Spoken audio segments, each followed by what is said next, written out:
For episode 3 of Back 3 in Credits, we have Nadirah Simmons in the studio. All right. Nadirah Simmons is a digital content creator committed to preserving Black history, hip-hop history, and pop culture. Nadirah's career in television began as an intern at VH1 and The Daily Show with Trevor Noah. In 2016, Nadirah joined the digital team at The Late Show with Stephen Colbert, where she worked for 6 years and produced bits with celebrities like Issa Rae, The Method Man, Cedric the Entertainer, her, and Robert De Niro. That's a pretty cool list. I ain't gonna front. Thank you. In 2018, Nadirah created the Gumbo. Through content, events, and the dissemination of vital information on developments in the culture, the Gumbo aims to support, reframe, and re-energize women and their relationship with hip-hop.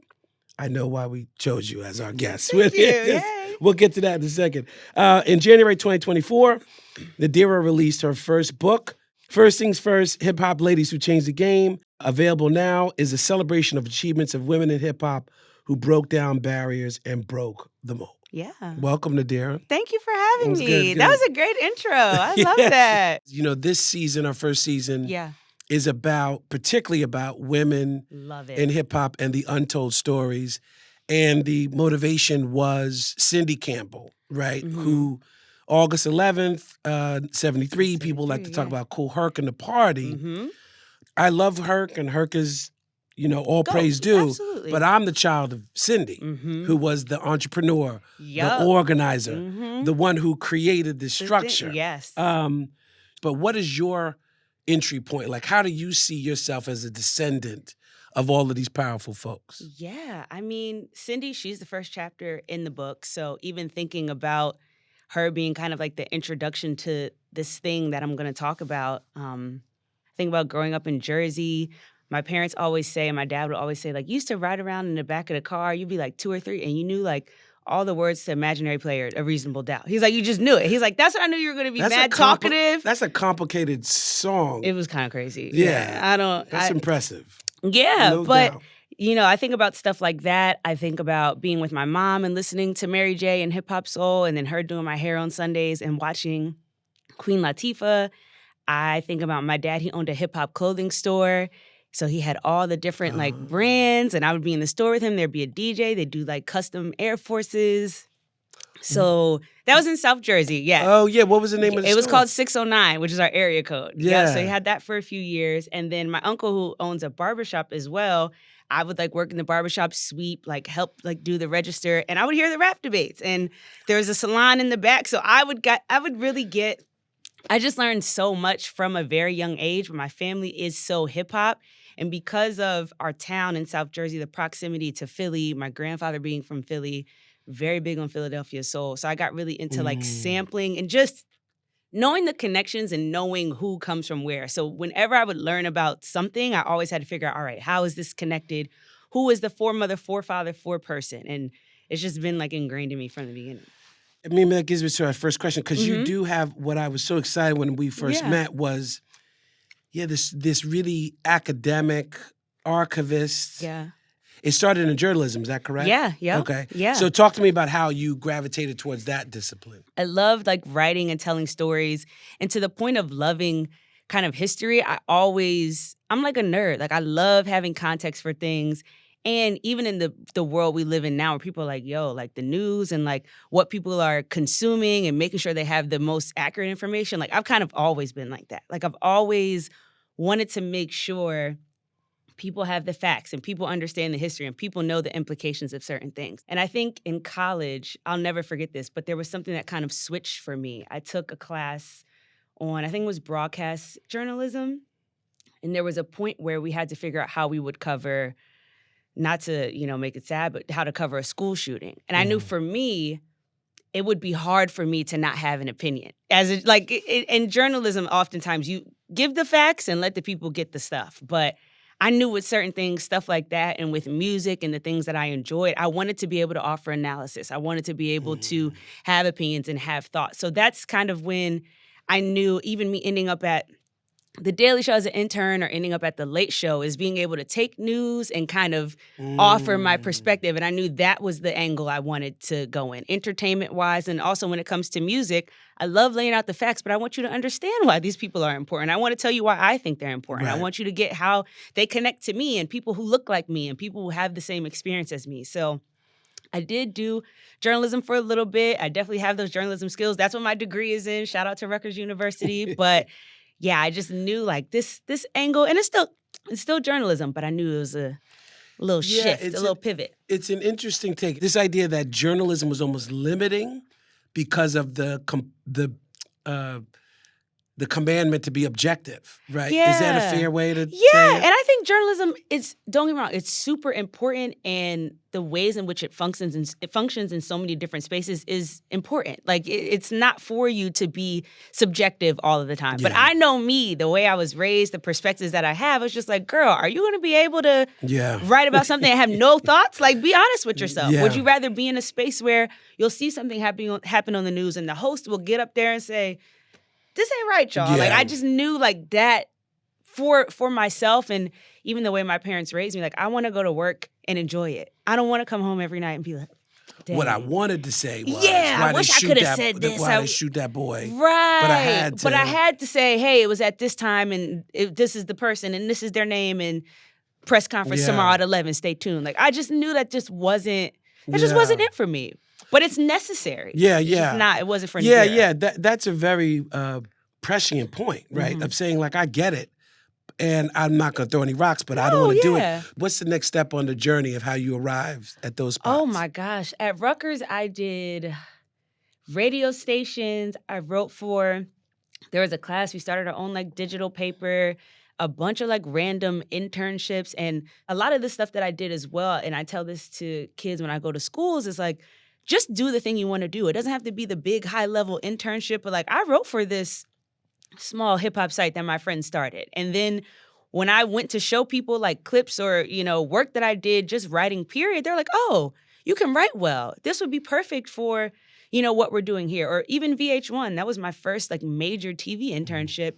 And I put Goodfella Media, shout out to them, I put that on my resume because that was some of the work that I had. I put Rutgers Radio on my resume. So a lot of that work, whether it was small or super large, I wanted to get in where I fit in, and I knew how to tailor my resume. I knew how to make the words fit so that, hey, when VH1 is reading it, they're like, oh, like, she gets music. She writes about music. She also gets pop culture because she talks about it on this radio show, and she has this analysis because of the club she's in. Like, I was able to really do that. So the idea of how those extracurriculars at college set you up, that's real. They set you up. And I spoke at Rowan last week, and one of the professors, one of my friends, he asked me to tell the kids, like, what's some advice you would give them? I was like, yo, just do everything. Like, no doubt. You're paying this money, or your parents are paying this money. It costs a grip. Just get as much out of it as you can, because you don't want to look back and be like, dang, I wish I did more. Yeah.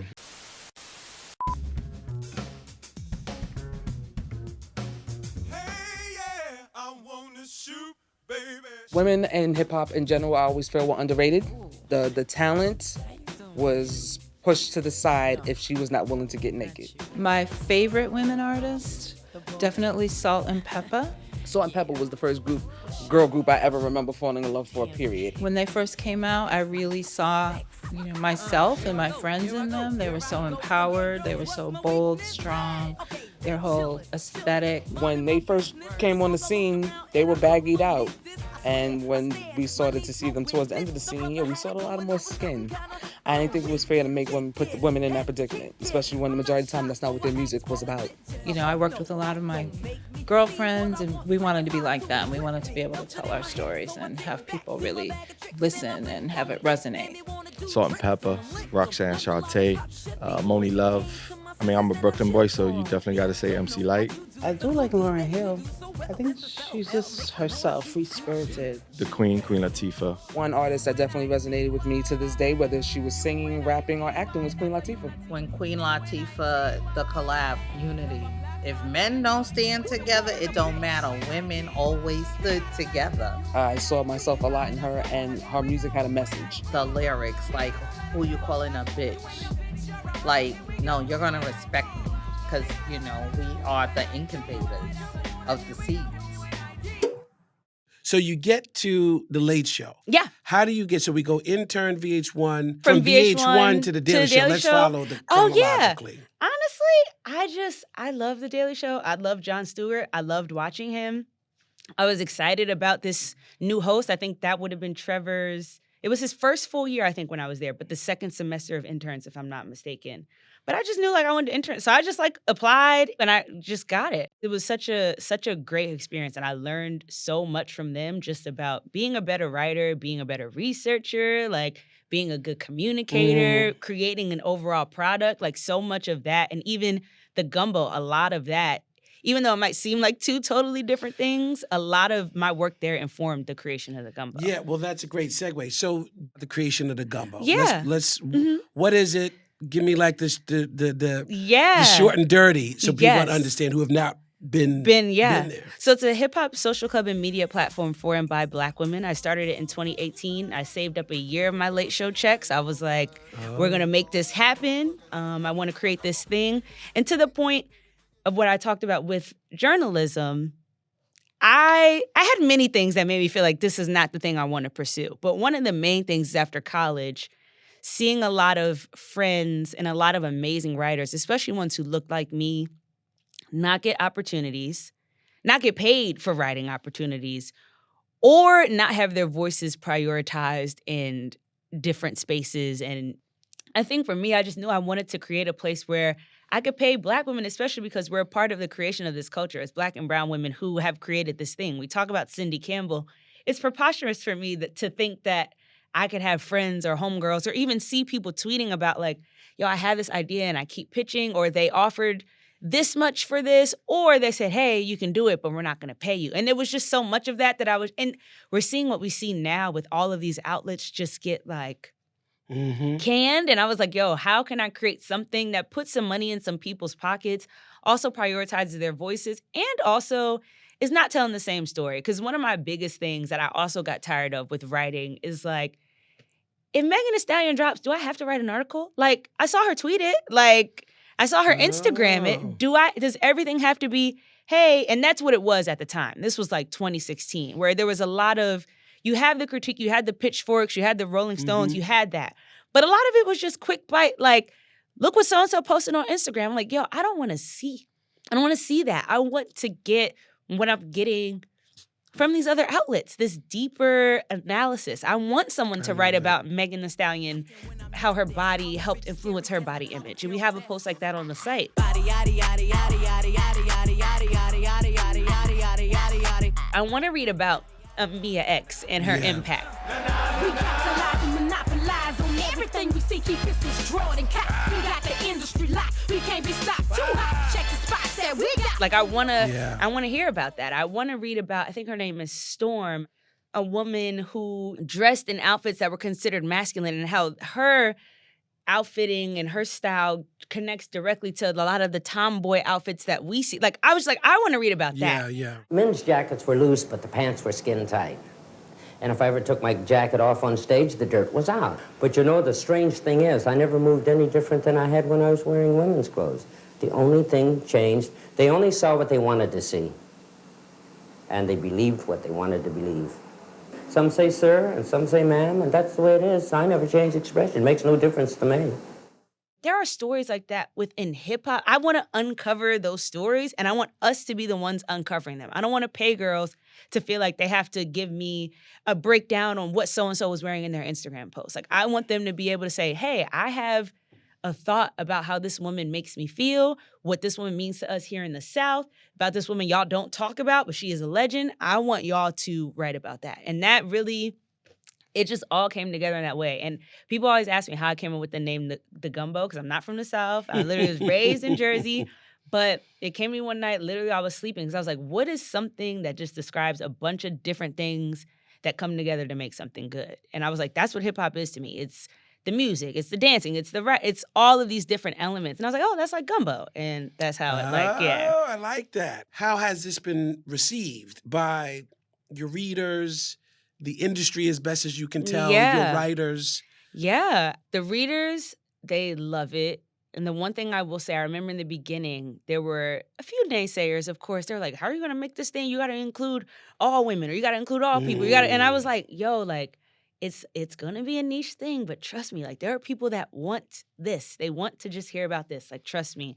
I mean, there have been articles on, like, Missy Elliott, and she has retweeted them and shared them. Mia X has seen an article on her. Shout out to Brooklyn, who has edited for the Gumbo. Amazing editor.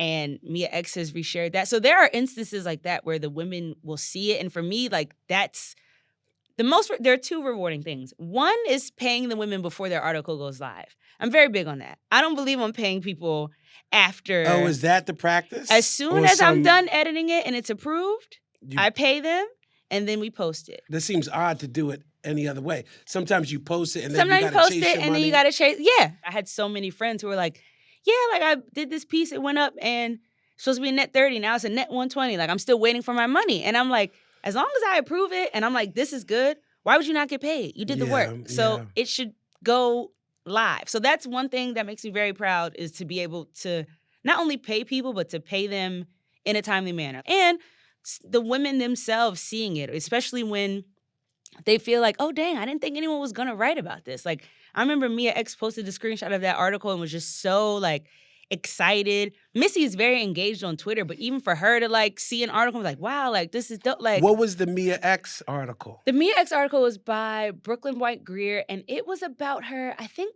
just her impact as a woman from the South and what she had done. And prior to that, there weren't that many pieces on Mia, and still aren't. So that's the thing. There was one on, I can't remember if Gangsta Boo saw it or not. I don't want to speak incorrectly, but I do think she did. That someone wrote something on her. Rest in peace to Gangsta Boo. Mia X, Gangsta Boo, you know, these are people who just get easily, and we talked about in the previous episode, I think it was our first one with Kathy Yonderley. Shout out to Kathy, yeah. Yeah, she was saying, like, it was always like, oh, I'm the woman counterpart to No this. Limit, and I'm the woman counterpart to them, or I'm the first lady, or I'm the... Yes, this first lady thing is very low-key demeaning. Which we'll talk about that we'll with the get book. to this. Yeah. But tell me one last thing before we leave the Gumbo, and then we're going to get to the book, the in-person events, because I also found that this mixed experience very logical.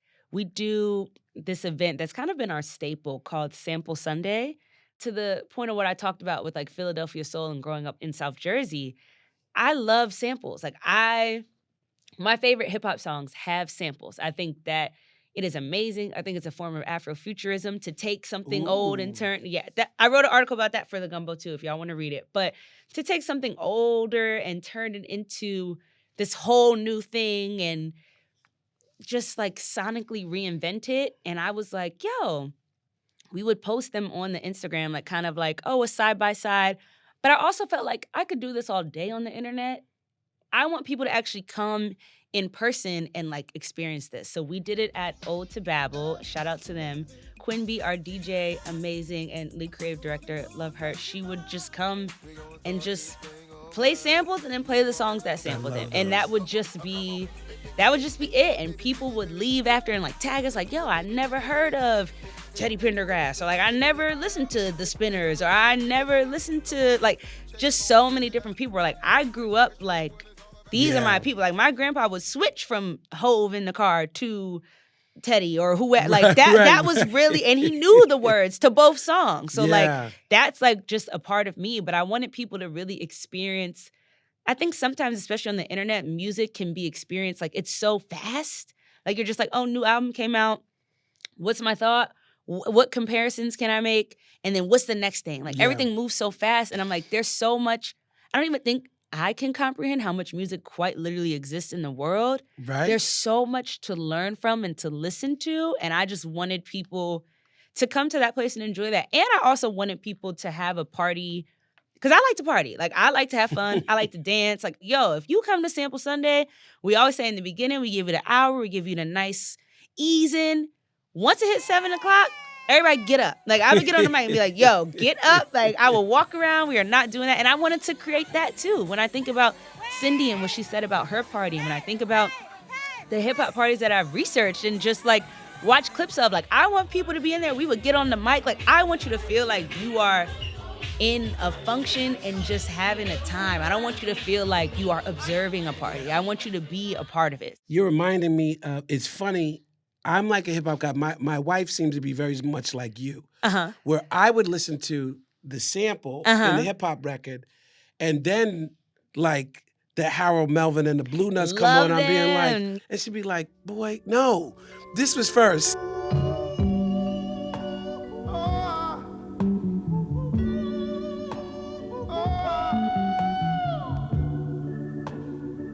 I miss you, baby.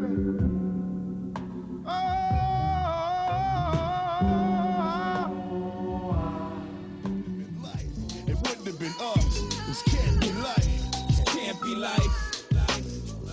This can't be love. This can't be right. It's gotta be more. This can't be us. It's embarrassing how much of that old Philly soul I only know through the samples. Yeah. And I love those parties. My man DJ Parlay used to have a show. Used to have a mixtape called Sampleology, where he did exactly what you're talking about. I love that. Sample. I love that. It is, but it does bring me to, here is now the archivist in you, right? Yeah. This preservationist. Yeah. That now the Gumbo is a part of, but now we get back to the book. To the book. So talk to me about your approach. Talk to me about the book. Yeah. How did the book come about? Did you pitch it? Did you get solicited? Like, how does one create? Yeah. Shout out to Monet Alyssa, who did the front and back cover of the book. And also, yes, my homegirl Sarah Galanchi, who I actually worked with at The Late Show and would always ask her to draw graphics for us for social. So how does the book deal come about? The book deal was very unconventional. People have asked me this a lot. I did not pitch a single thing. I wrote a small blurb in Shay Serrano's Hip Hop and Other Things. Shout out to Shay. We love Shay. And after that, I think we were still in like remote and kind of virtual time. So Shay's book events were virtual. And he was like, hey, do you want to like host one for me? And I was like, okay. I was like, you're asking me to host one of your book events? Sure. He's like, we're just going to get on there and talk about hip hop like we do. Like, that's just what we're going to do. And we did that. It was great. And after that, his editor reached out to me and was like, thank you so much for doing that. Also, have you ever thought about writing a book? I've heard about the Gumbo. I think you'd be great. So we got like on a call. I actually told him, I was like, I have this thesis from my senior year in college at Rutgers. It was on Black women and sexuality and constructing it through hip hop. And I had so much research that I had done in there. I was like, I can come up. In the Gumbo, I was like, I have so much. Like, I can come up with a few ideas. So I send over a bunch, and this idea of first, and also these real and metaphorical first, which is a lot of what's in the book. I was like, this is the one. He was like, this is my favorite too. Like, I love that. That is great. I wanted to create a story, one that was historical, because I'm a nerd. I like giving people all the history and all the facts.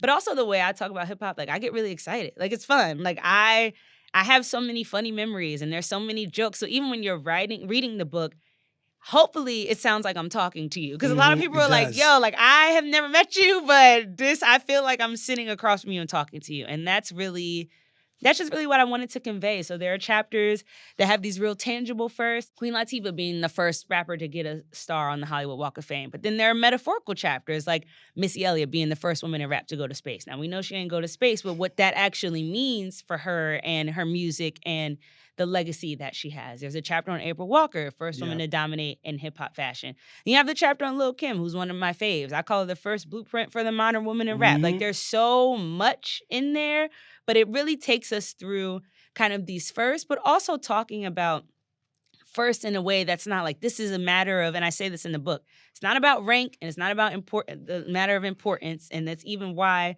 the next book, I'm like, I would like to do second thing second. And people have already said, they're like, would you like to do second thing second? I'm like, not y'all having the title already. Y'all already know. Like, don't say anything. But I really would love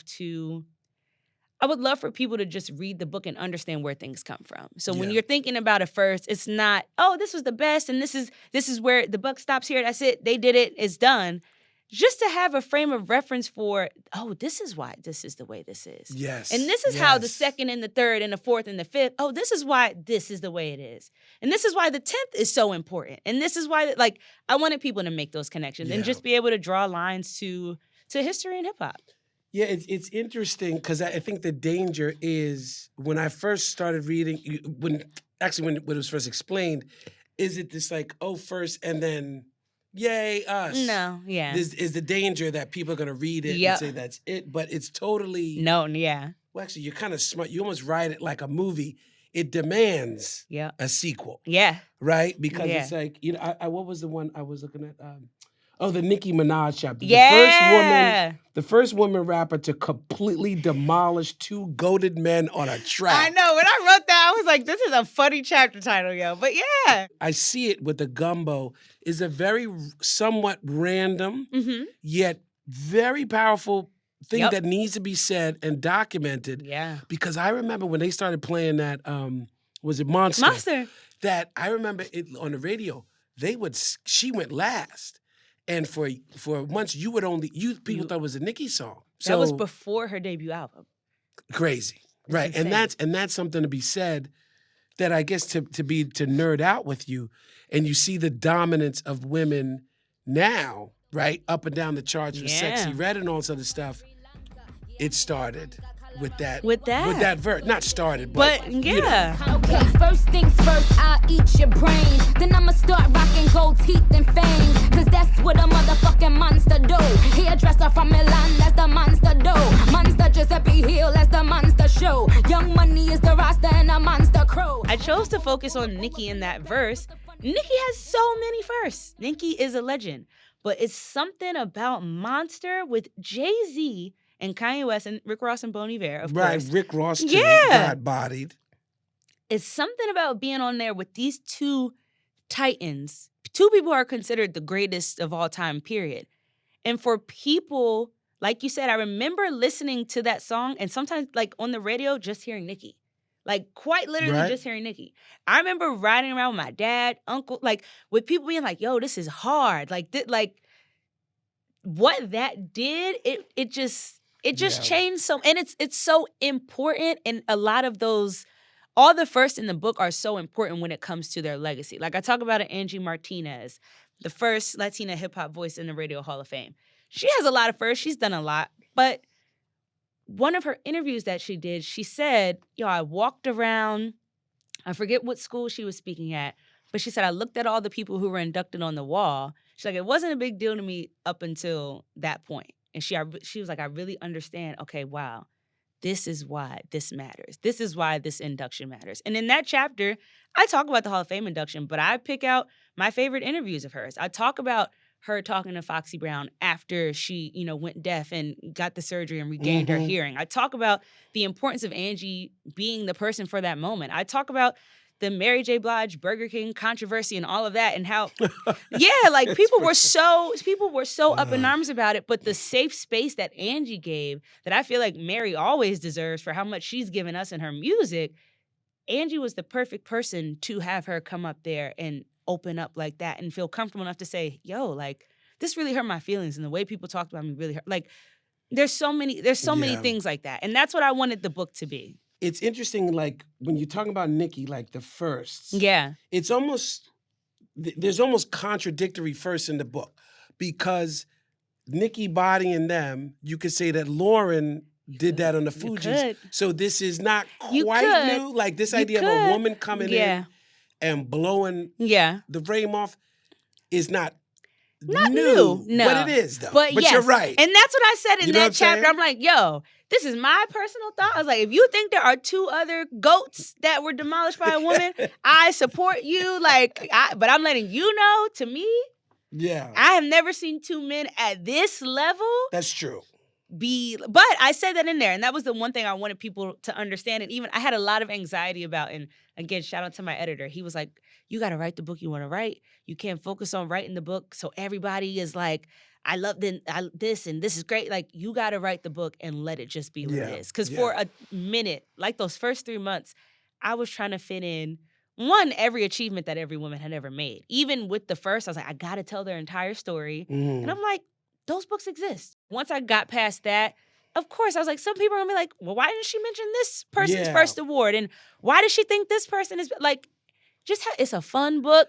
Have fun. I think you did a great job with that. Thank you almost sparked those conversations where it's like, yes, but, and you're bouncing around. Because now I'm thinking again, chapter 31 was Salt and Pepper. Yeah. The idea of the woman in the crew being ascended. You go back to Herbie Lovebug. Yeah. There was that was Kid and That was Play yep. and all those other people. But so this idea of women sort of over-indexing in the crew, what led to Nikki. Yeah. It's so much of it. If you start to dance around your book, you see the seeds. You'll see it. Exactly. You know what I mean? What I loved was the different categories. Thank you. And it's almost like intellectual intersectionality. Yeah, thank you. In a sense, right? Because you got, Misa, who people don't talk about enough. Yeah. April, thankfully people are talking about more. Yes. But there was a time when it wasn't enough. But then you jumping over to Honey. Yeah. Kim Osorio. We could talk about Kim as the proto Me Too. Yes, all absolutely. Of that. So talk to me, were you trying to construct this web as well? Absolutely. I feel like, everyone knows I love hip hop. I love music. I have no desire to work in hip hop or music whatsoever. But I also love TV, and that's something I've worked in. Like I said, my dad's hip hop clothing store, like fashion. I had gone with him to showrooms when he would drive up to New York, and I would be in the garage where he got all the packages and go through everything. So I just always understood hip hop as this thing that was, and I try not to use the word culture that much, but it quite literally is. It embodies and is reflected in so much, from our TV shows to our films to our outfits to the way people write about things that aren't even hip hop. Like the critiquing that you can see, like when I go back and I read an older Honey and an older Source, I'm like, like a lot of the ways in which we write about and talk about things today are influenced by that. A lot of the ways in which people analyze albums, maybe you're not doing a 5 mics, but you are absolutely influenced by a system like that. So the 5 mic is kind of this thing of like, the way we analyze. I feel like when I was going back, and shout out to Sarita, she had Sarita Gates, so many magazines that she was like, I got this one for you. I'm like, how do you have every magazine ever for me to look at? But you could just see the influence of these different writers like a Danielle Smith or, like a Khyriel. You can see their influence in a lot of the words of women today. But you can also see a lot of the concepts. Like I said, like a 5 mics and a ranking. And obviously people always did album reviews, but you can just see a lot of that in there. And there's so much, even advertising. When I look at the ads, especially in Honey Magazine, a lot of those ads were Black women. Like a majority, I think there was maybe one that wasn't. The business model of like a Fenty. Yeah. Could you say, maybe I asked this idea of like, we have all these different shades and representation. If you keep dividing, you could go back to Honey. I think the biggest thing is there's a lot of work that has been put in that we just have to acknowledge. Because whether it was a direct line or there's no line, the work of those women and the women in that book, that's why we have a lot of the stuff we have today.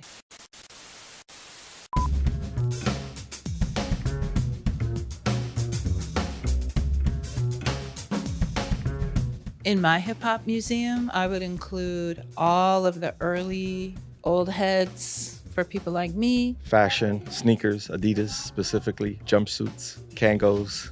Let's probably start with a cardboard box, okay? Because like the bottom of a cardboard, because that's what they used to throw on the ground when they started to break dance. Markers, fat markers that they used to do, pilots. We have to have some turntables. We have to have records. We have to have crates full of records because this is how DJs used to travel, with speakers that were damn near our height. Turntables, beat machines, DAT recordings, DAT tapes. Cassette tapes. This generation will never know the struggle of having to listen to the radio all day long and sitting at that radio waiting for the DJ to play your song so that you could record. You want to talk about the power of a mixtape? They don't know.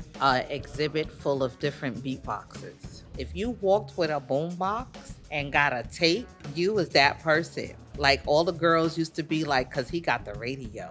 So when LL Cool J came out with the song, I Can't Live Without My Radio, it all resonated with so many people because it was like you walking down the street with your box in your hand. How we listen to music from then to now. And the last thing would be just a Bluetooth speaker. Pictures from history days. Photography, like different images of, Cedric Avenue with folks, the underground parties, and then you know, when it became mainstream, and then the artists who became mainstream, who took it there, who, you know, the LL Cool J's. Really the pioneers, especially the female pioneers of that era. I don't want to overlook them. I want to see them represented and recognized in my museum. Do you consider yourself an archivist, and what does that discipline mean to you? Yeah, I feel like maybe I should. I feel like if I say no, someone's gonna be like, "Yes, you are." Like, what are you doing?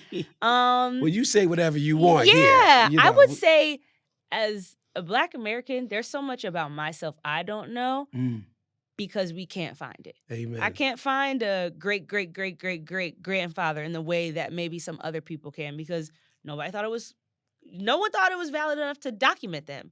Nobody cared enough to document them. Nobody saved a photo because they thought they needed to save a photo. Nobody saved a record. And this is why I always, bring up my family. Like, my grandfather, when he passed, he left me like a box of, like, I have people's old credit cards and like old family, like all the archiving, all of that. I have so much family history, but there's still so much about myself that I don't know. Even in my town, 10 minutes from my house, there's an Underground Railroad stop. What? I didn't learn about that until 5 years ago. And I think that's why archiving is so important.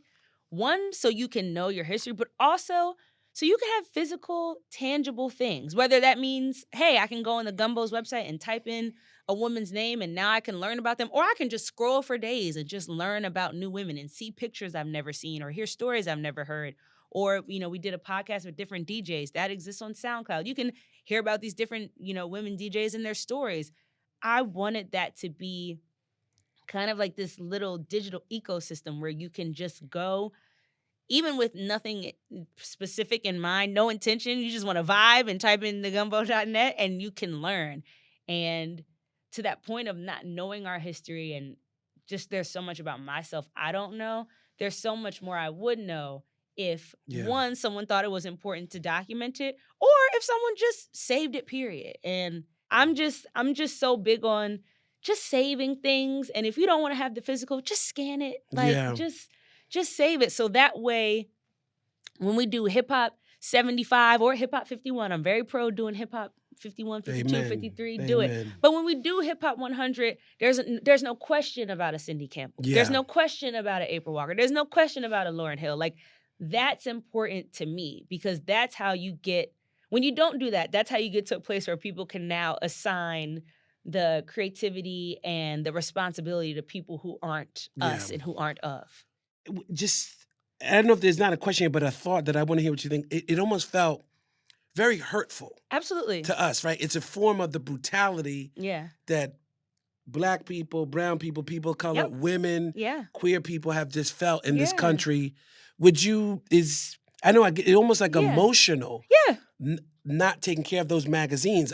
When you were talking, I felt. Yeah, I think not taking care of those magazines and those histories in general, it just makes, like, legitimately what you said, it just makes me sad. Like, I get really sad. I get sad at the thought of someone not knowing a person. I get sad at, like, a legacy magazine, there only being maybe 4 or 5, not saying this is the case, but if there are only 4 or 5 copies in rotation because everyone's like, oh, like, trash, now it's in a landfill, like, that makes me so sad. Like, that preservation is just so important. And you think about museums and people taking stuff from people that just, it don't even belong to them, and it's like, dang, we got to really hold on to our stuff so we can have it. One, people are buying these magazines for a grip on eBay. Because when I was trying to research for the book at first, like, oh, I'll go get it. And I was like, oh no, shout out to Sarita. I'm like, thank God you got so much, because it's also, what does that say if the average person who I probably could have paid for the magazine, I'm glad I didn't have to, but what does that say about the kid who wants to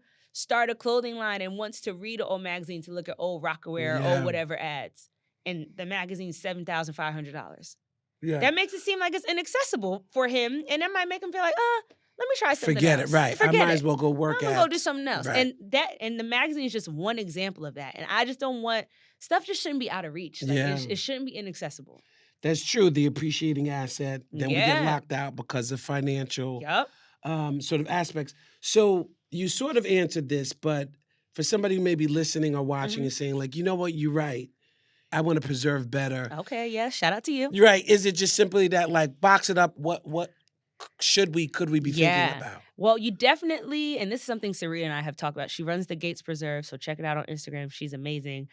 Making sure your stuff is climate controlled. So, and that's something I don't know a lot about. So that's why a separate thing, just making sure, like researching what different archivists say about making sure your stuff is protected, but also scan it. Like even if you just take a picture of it on your phone or you go down to Staples and scan it, just scan it and put it in a Google Drive. I forget how much Google lets you have for free up until you're like, oh, I got to pay for it. I have run that joint over a few times, scanning stuff. Yeah, I can't believe I did that. But, just take a picture of it. Like my phone, I have tens of thousands of photos just because I saw something. I'm like, this is cool.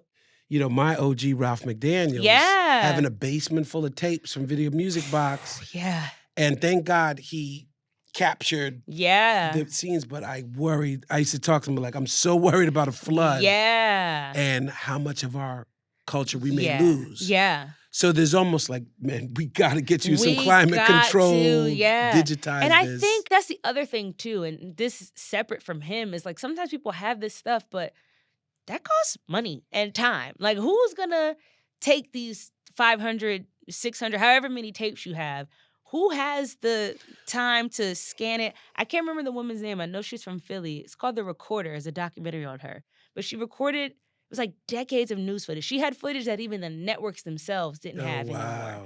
You should definitely watch it. But that was even the thing when I first watched it. I was like, oh, I just got to save. Like, whatever I see, I got to save. Because now, I don't remember what news station it was, but like CNN's coming to you like, hey, do you have this from local news in Philly on October 27, 1979? She was like, yeah, I got it. Like, and it kind of overtook her. It became like her thing. But now it's a preservation project and all her tapes have been archived and scanned and digitized. Great. And I'm just like, thankful she did that. Yeah, that's to say, like Ralph, this has been, not to get into his pocket as they say, but this is a very good business model. Yeah. Because when somebody wants, I need LL Cool J from 88 being like, I'm literally the only one with that footage because I was the only one who went to the tunnel or whatever. Yep. So, but I say this to say, I hope that someone listening can, and we said this before, like, I think I want to be the hip hop archivist. Yeah. Because I'm a nerd. I like to catalog things and I like Hove. Yep. So for that. That's me. Exactly. So for you figured it out in a wonderful way. But what gems could you drop for, say, like the 2.0 version of you that's coming up? Yeah. To become, to do what you do, but even a little bit better. I would say, I'm trying to think of the things that don't involve money. But I would say if there's anything, whether you're using like webarchive.org or I'm a big JSTOR girl, I still feel like I'm in undergrad at Rutgers, the amount of time I spend on JSTOR. But investing in a platform that has historical like records and papers and you read someone's thesis and different archives like that, because that's how sometimes I read things and I'm like, oh, let me go look up such and such on the New York Times on such and such day. Or I'll see a citation for something and then I'll go look up the thing that was cited and then I'll find the video and then I'll find. So I would say do that. I would get a Google Drive. You just make a Google account, make a Gmail, separate from, this is the biggest thing, make it separate from your personal, because I made the big mistake. I'm like, oh, personal for everything. And now I got book stuff in the personal, archive stuff in the personal. Make sure you're organized and just make a copy of everything. I really hope that we can inspire someone listening to beat. We need the hip hop archivist. Because I'm just looking at my notes here again, and I wrote randomly Elvis, right? And people like you, I just want to shout you out, Nadirah, is like, thank you. Hip hop, we're as Black folks, we're getting better, right? They stole blues from us, stole rock and roll, almost stole soul. It's getting hard. It's going to be pretty hard to steal hip hop. Yeah. Because of what you're doing. Oh, thank you. Books like this can be like, actually, it was Iggy Azalea or something. Not shout out to her and be like, actually, see, I read First Things First. Hey. You know what I mean? Yeah. And it's documented, cited, referenced. Yeah. You're really talking about Pebbly Poo or something like that. Yep. Yeah. So I just think I just don't want to leave our time together with like understanding like this discipline that you're bringing to the culture, how valuable it's going to be probably in 50 years. Thank you so much. You know what I mean? We wish you all the luck. Thanks for so much. Taking the time. to speak with us, and I will give you just the last word to take us out. Yeah. Thank you so much for having me. This was so much fun. I feel like I could talk for days about so many different things. But thank all of y'all for listening or watching, however you're consuming this podcast. And please, if you haven't yet, get First Things First, Hip Hop Ladies Who Changed the Game, wherever you get your books. Also, I gotta let you know, please support an independent bookstore, a Black-owned bookstore. Let's make sure we are buying books and keeping books in rotation so this part of this medium and this art form that we have does not get lost.